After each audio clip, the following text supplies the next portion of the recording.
Então, dando sequência, né? Explicado os dois principais recursos aqui relacionados à formatação de texto, vamos passar para a parte de parágrafo, onde nós trabalhamos diretamente voltado aqui com o posicionamento dele. Né? Primeiro eu vou mostrar para vocês aqui essa parte de posicionamento, onde nós temos 4 formas de posicionar o texto, sendo a primeira delas a forma padrão, que é o alinhamento à esquerda. À esquerda, talvez você pense o seguinte, ele não está bem à esquerda da folha, ele tem um espaço aqui.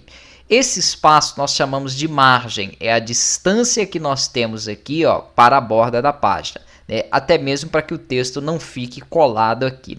Cada documento ele tem uma proporção, vamos se dizer, adequada de margem para que você possa trabalhar. Existem alguns documentos onde você precisa aproveitar mais a página, a folha, né, com um texto maior, que é interessante nós diminuirmos um pouco esse espaçamento de margem, e outros que é interessante você manter o padrão. Então eu vou falar disso mais adiante, quando eu tiver terminado os conceitos e nós começarmos com a criação de documentos. Vamos selecionar então primeiro o texto, e aqui, como vocês podem ver, o alinhamento que vem padrão é à esquerda. Lembrando que todos esses recursos que eu estou falando nessas primeiras aulas estão na página inicial. Eu tenho após ele o alinhamento em centralizar e alinhado à direita. E se eu tiver um texto maior, vou estar deixando ele aqui centralizado, vou clicar depois do H2O, e aqui abaixo eu vou digitar um conteúdo qualquer, né, repetindo aqui teclas, somente para que nós tenhamos um texto um pouco maior. Esse texto eu vou selecionar todo ele, vou clicar aqui nesta opção para limpar a formatação dele, maravilha, ele volta para o padrão. Vou aqui em copiar e vou aqui em colar, para que ele cole algumas vezes, maravilha. Eu posso até colar na própria sequência dele aqui, ó. Ok, vou deixar mais ou menos dessa forma. Vou selecionar aqui após a linha e vou pressionar Delete para que ele faça algumas quebras, perfeito, ó. Maravilha.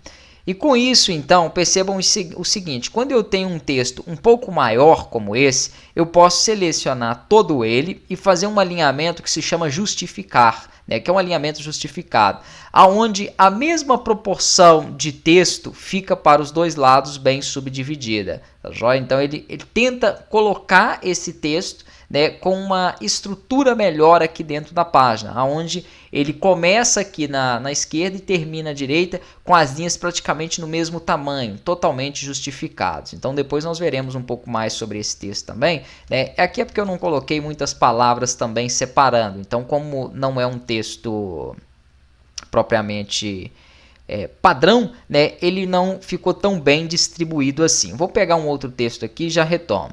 Então copiei aqui da internet para ganhar tempo um texto qualquer, e esse texto, percebam que agora, como é um texto mais real, né, não foi uma repetição de caracteres que eu fiz ali, vão ter palavras menores, maiores, vão ter quebras aqui, ó, e essas linhas vão dar uma diferença nesse canto à direita, né, porque ela está selecionada aqui à esquerda.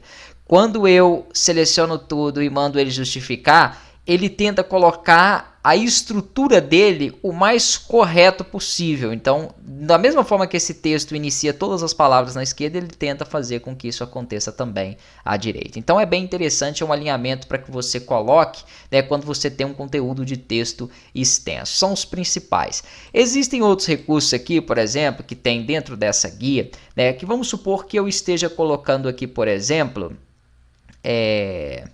documentos criados no Word. Beleza, eu não quero esse texto para ele, eu vou pegar aqui, vou pegar o pincel de formatação e vou aplicar essa parte que estava no sobrenome. Pressiono o Enter para quebrar a linha. Aqui eu coloco então, por exemplo, currículo, Enter, coloco aqui, por exemplo, recibo, ata e por aí vai. E vamos supor que esses textos eu queira que funcionem como marcadores. Então eu seleciono todos os 3, vou diminuir um pouquinho o tamanho da fonte aqui, maravilha, ó. Perfeito. E aqui eu tenho na guia de parágrafo, nas primeiras opções, algumas opções de marcadores. Se eu clico na seta, eu tenho um marcador em forma aqui de símbolo, né, circular. Esse que não tem cor no fundo, quadrado. Tem aqui alguns outros que são de desenho, né? Então aqui são alguns modelos que eu tenho de marcador. E eu posso definir também outros marcadores diferentes. Então posso selecionar, perfeito. Quando eu der Enter e passar para a linha de baixo, ele já entende que eu quero um novo marcador. Se eu não quiser um novo marcador, eu posso vir aqui em cima e colocar nenhum. Pronto, ele tira o marcador e volta até o alinhamento e o posicionamento aqui da linha, né, para mim no local correto.